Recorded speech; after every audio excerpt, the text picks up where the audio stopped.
ओं रामाय रामभद्राय रामचंद्राय वेधसे रघुनाथाय नाथाय सीताया पतये नम। आम चलणी आम परंपरा को मु प्रफुल्ल कानन आपण मानकु स्वागत करुछि। आजिर विषय हेउछि राम जन्म कथा।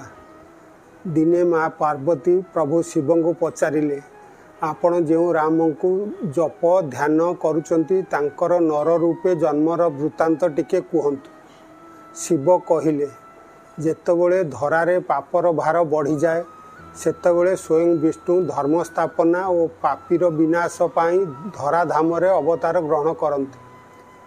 त्रेतया जुगरे रावण नामरे एक असुर थिला।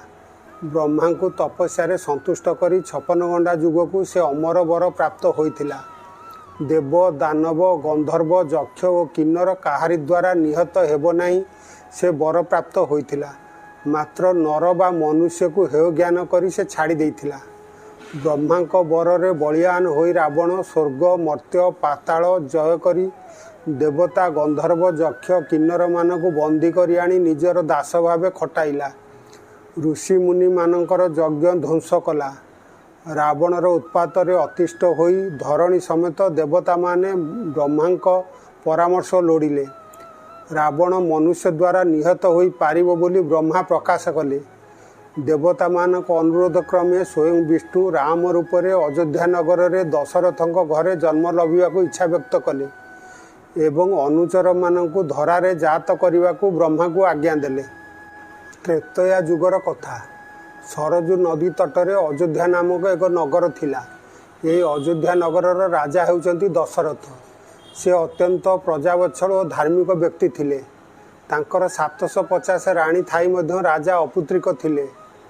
कुलगुरु वशिष्ठ परामर्श क्रमे राजा दशरथ पुत्र प्राप्ति निमित्त पुत्रेष्टि यज्ञर आयोजन कले। यज्ञ कार्य संपादना पाई राजा दशरथ ऋषि ऋष्यशृंग को पुरोधा रूपे वरण कले। यज्ञ शेष यज्ञ कुंडरू यज्ञ पुरुष प्रकटित होई चरुअन्न खीरी राजा को प्रदान कले। यही चरुअन्न सेवन कले राणी मानकर गर्भवास हेब और राजा दशरथ पुत्र संतानर जनक हेबे बोली कहिले।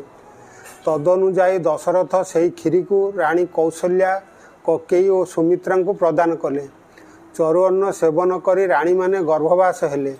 गर्भवासर 10 मास पर चैत्र मास शुक्ल पक्ष नवमी तिथि पुनर्वसु नक्षत्र कर्क लग्न दशरथ ज्येष्ठ पुत्र राम जन्मग्रहण कले। यापर भरत लक्ष्मण शत्रुघ्न जन्म नेले।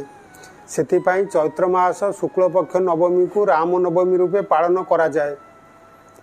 भगवान विष्णु सप्तम अवतार राम रूपे जन्मग्रहण करथिले। से प्रजावत्सल वीर और पितामाता आज्ञाकारी थिले। पितृसत्य पालन पाई से 14 वर्ष वनवास जाइथिले। यही वनवास काल से पापी रावण को विनाश करी धर्म स्थापना करथिले। सेथिपाई माँ माने रामंक परि पुत्र कामना करी राम नवमी ओषा करिथांती। यही दिन मंदिर मानकु जाई राम लक्ष्मण सीता को दर्शन करी राम कथा श्रवण करिथांती। फल मूल श्रीफल मिष्टान आदि प्रभुंक पाद तले समर्पण करिथांती। यही पवित्र दिन को भारत तथा भारत बाहर श्रद्धालु माने मध्य पालन करिथांती। जय श्री राम।